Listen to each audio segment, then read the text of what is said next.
আসসালামু আলাইকুম। আমরা এখানে একটা মাজরায় আসছি বানর দেখ।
ওই যে উনি হচ্ছে সামনে।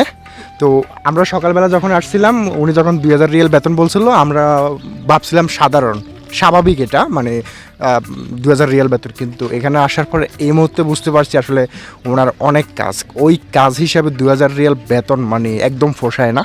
প্রচুর কাজ, অনেক কাজ, কারণ এখানে অনেকগুলো হাঁস, তারপরে হচ্ছে এখানে পাখি আছে, এই সাইডে হচ্ছে যে কি আবার বিড়াল আছে, তারপর হচ্ছে মুরগি আছে, ছাগল আছে, তারপরে সৌদিদের ইস্তারা, বানর, সব কিছু মেলায় মানে প্রচুর পরিমাণে কাজ।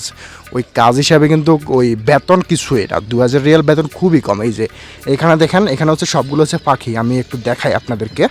এই যে এখানে হচ্ছে পাখি, আপনারা অবশ্যই দেখতে পাচ্ছেন। এই যে অনেকগুলো পাখি আছে এখানে। আমি আসলে এগুলোর নাম জানি না, এই পাখিগুলোর নাম কি আমি জানি না, তবে অনেক পাখি আছে এখানে দেখেন। আর এই সাইডে হচ্ছে বিড়াল, এই সাইডে বিড়াল আছে। আচ্ছা, আবার এই সাইডে কিছু চাষাবাদও করা হয়েছে। এটা হচ্ছে দেখেন বেগুন গাছ, টমেটো গাছ, তারপর হচ্ছে কি আর এই যে পেঁয়াজ গাছ আছে। আবার সব থেকে বেশি পেঁয়াজ গাছ হচ্ছে এই সাইডে। আমি একটু জুম দিয়ে দেখেন, এগুলো সবগুলো হচ্ছে পেঁয়াজ গাছ। ওই যে সামনেও আছে পেঁয়াজ গাছ, এই যে। আর এখানে হচ্ছে পাখি, একটু আগে দেখাইছি আপনাদেরকে। আর এখানে একটা খেজুর গাছও আছে, তবে একদম ছোট ছোট খেজুর। আর সামনে তো হাঁস দেখতে পাচ্ছেন, এগুলো আমরা সকালবেলা আসছিলাম, আপনাদেরকে দেখাইছি যে অনেকগুলো হাঁস, আমরা এখান থেকে হাঁস কিনে নিয়েছিলাম, ওইটা দেখাইছি আপনাদেরকে। এই যে সামনে। আর এই জায়গাটা আসলে অনেক বড়, আমি একটু ওয়াইড অ্যাঙ্গেলে দিয়ে দেখেন। এই যে অনেক বড় এই জায়গাটা। তবে ওই যে সামনে যে গেটটা দেখতে পাচ্ছেন, ওটার ওই সাইডে আবার কিন্তু কোনো হাঁস যায় না, সবগুলো হাঁস কিন্তু এই সাইডে থাকে। আচ্ছা, আমরা এই মাত্রা থেকে চলে যাচ্ছি এখন। মূলত আসছিলাম যে বানর দেখার জন্য, সকালবেলা আসছিলাম, কিন্তু কিছু সৌদি ছিল ওখানে, মানে এই যে মাজরার মালিক ছিল, তো এই কারণে আমরা আর ওই সাইডে যাই নাই। তো আমরা এখন চলে যাচ্ছি। তো আর ওই যে সকালবেলায় যে আমরা আসছিলাম, কুকুরগুলো ঘেউ ঘেউ করছিল, ওই কুকুরগুলো আবারও দেখেন ঘেউ ঘেউ করতে আছে। তো এইগুলো যদি কোনোরকম ভাই ছুটতে পারে, মনে করেন যে কামড়াই অবস্থা খারাপ করে ফেলাইবো। আর এগুলো চোখের দিকে তাকাইলে আরও বেশি করে, এই যে তাকামো না, তাকাইলে আরও বেশি করবো। গেউস না, খেউস না। বাইরে ভাই, আমি ভয় পাইতেছি, ওর ভয় পাইতেছি, ভয় পাইতেছি, ভয় ভয় ভয় ভয় ভয়। আচ্ছা আপনি বলেন যদি ছুটতে পারে কি অবস্থা করবো? ছুটতে পারলে এগুলো একবার অবস্থা খারাপ করে ফেলাইবো। আর দরজা খোলা আছে, আমরা চলে যাচ্ছি এখান থেকে। সো আমাদের গাড়ি হচ্ছে এখানে। ভালো থাকবো সবাই, কথা হবে অন্য কোনো ভিডিওতে। আল্লাহ হাফেজ।